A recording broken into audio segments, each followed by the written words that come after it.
여러분들이 고르시면 됩니다. 자, 왜냐하면 그 상품은 한국에는 없으니까. 저는 같은 지수를 추정해도 더 나은 상품을 운영하는 운용사를 꼽아 드리겠습니다.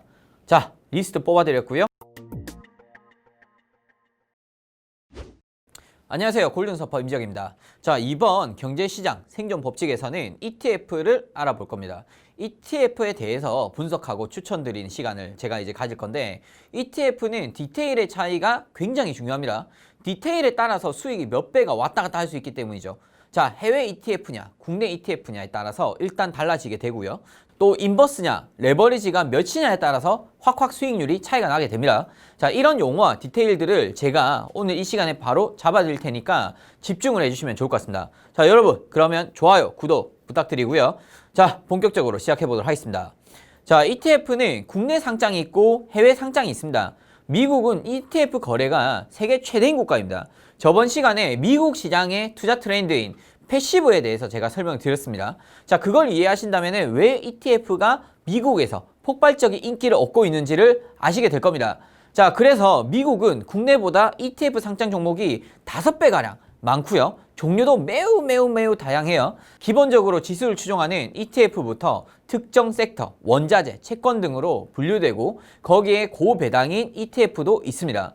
자, 종류별로 열고 들어가도 국내보다 훨씬 더 다양합니다. 예를 들어 원유 ETF가 있다고 한다면 국내에서는 WTI 원유 ETF만 있는데 미국 ETF는 더 브렌트 오일 ETF도 있고 크루드 오일 ETF도 있고 가솔린 ETF도 있고 이렇게 다양하게 종류들이 많이 있습니다. 자, 그래서 ETF를 투자를 할 때 좀 확실한 예측이 든다. 자, 예를 들어서 아프리카가 앞으로 뜰 것 같다. 자, 이러면은 미국에 상장된 아프리카 국가들의 대표 지수를 추정하는 ETF를 여러분들이 고르시면 됩니다. 자, 왜냐하면 그 상품은 한국에는 없으니까. 국내에 존재하지 않는 성격의 ETF를 여러분들이 투자할 수 있다는 것. 이게 바로 해외 ETF 투자의 가장 큰 장점이 됩니다. 자, 그런데 만약 내가 투자하고 싶은 나스닥 ETF가 국내에도 있고 미국에도 있어요. 자, 그러면은 뭘 기준으로 판단할까요? 자, 4가지로 정리를 해보겠습니다. 첫째, 달러, 해외 ETF. 자, 특히 미국 ETF는 달러로 투자가 됩니다. 따라서 환차익, 즉 환율 리스크를 받게 됩니다. 환율 낮을 때 투자하고 높을 때 빼면은 이중 투자가 되는 건데 국내 ETF보다 수익이 더 날 수도 있습니다. 물론 반대로 되면 환율 차이 때문에 손실이 날 수도 있겠죠. 자, 하지만 일반적인 환투자는 수익이 낼 가능성이 훨씬 더 높습니다. 투자 기간을 불리하게 잡지만 않는다면 말이죠. 자, 이건 환율이 가진 순환 특성 때문인데 궁금하신 분들은 공부해 보시면 좋겠습니다. 두 번째, 계류. 미국 ETF 시장이 훨씬 크다고 제가 말씀드렸습니다. 당연히 거래량이 많고 유동성이 많습니다. 유동성은 단순히 거래 체결이 잘 되는 것만을 의미하지 않습니다. 유동성이 낮으면 주문이 빽빽하지가 않습니다. 막 비노가가 있는 거예요. 이러면 거래가 비정상적인 가격으로 이뤄질 가능성이 매우 높습니다. 따라서 ETF는 높은 유동성으로 거래가 정상 범위에서 이뤄진다. 즉, 괴리율이 낮아진다. 이렇게 보시면 될 것 같습니다. 자, 또한 직접적으로 괴리율을 조정하는 운용사의 능력이 더 뛰어나기도 하는데 미국은 메이저 ETF 운용사의 능력이 검증된 기간도 깁니다. 지난 시간에 제가 말씀드렸는데 ETF는 벤치마크를 추종하는 애들이기 때문에 운용사 능력이 중요하다고 말씀드렸습니다. 한마디로 미국 ETF가 더 믿을만하다, 더 신뢰성이 높다 이렇게 정리할 수가 있겠습니다. 제 말이 지금 이해가 어려우시면 ETF 1편, 요전편 링크 제가 띄워드릴 테니까 복습하고 넘어오시면 좋을 것 같습니다.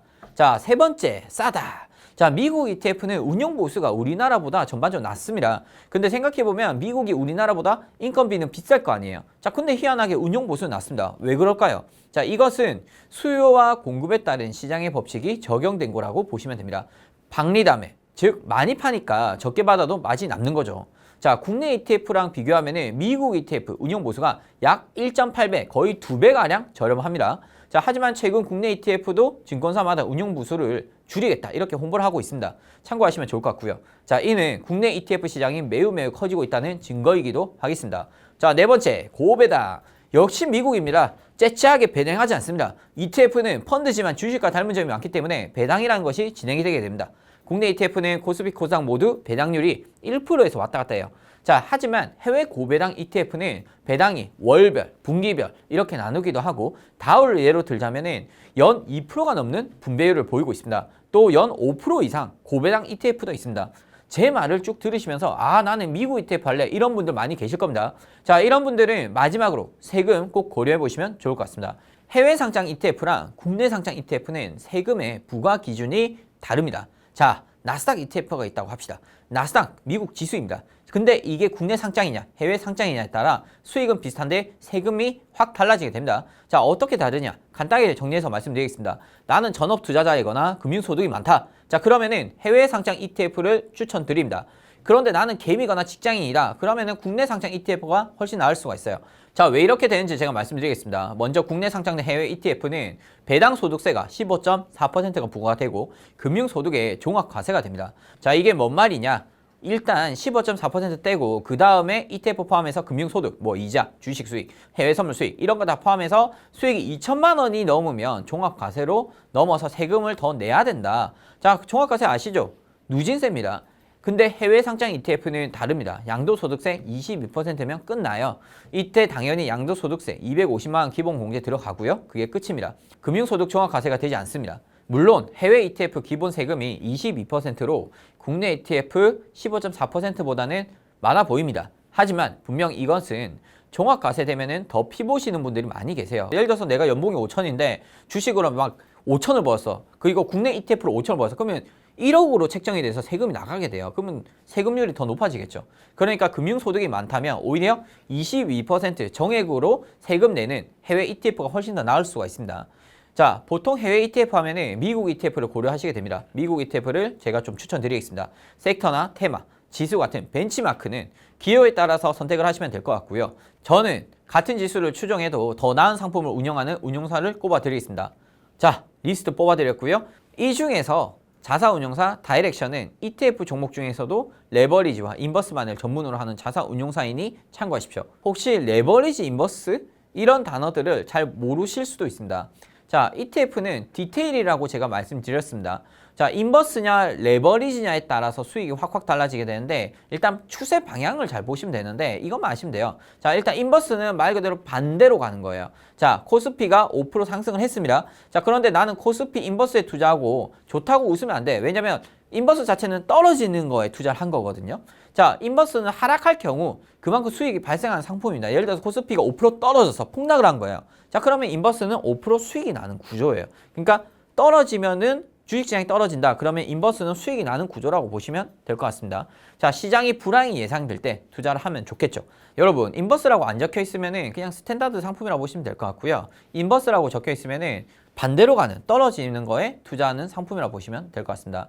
자, 그 다음은 이제 레버리지인데 레버리지는 보통 곱하기 1, 곱하기 2, 곱하기 3 이렇게 표기가 되는데 자, 5% 상승을 했다. 그러면 내가 레버리지 2배짜리에 투자를 하잖아요. 그럼 10% 수익 나는 게 레버리지 2배짜리 ETF입니다. 자, 원래 레버리지는 지렛대라는 뜻인데 그러니까 이제 실제 자본 이상으로 뻥 튀겨지는 투자를 뜻합니다.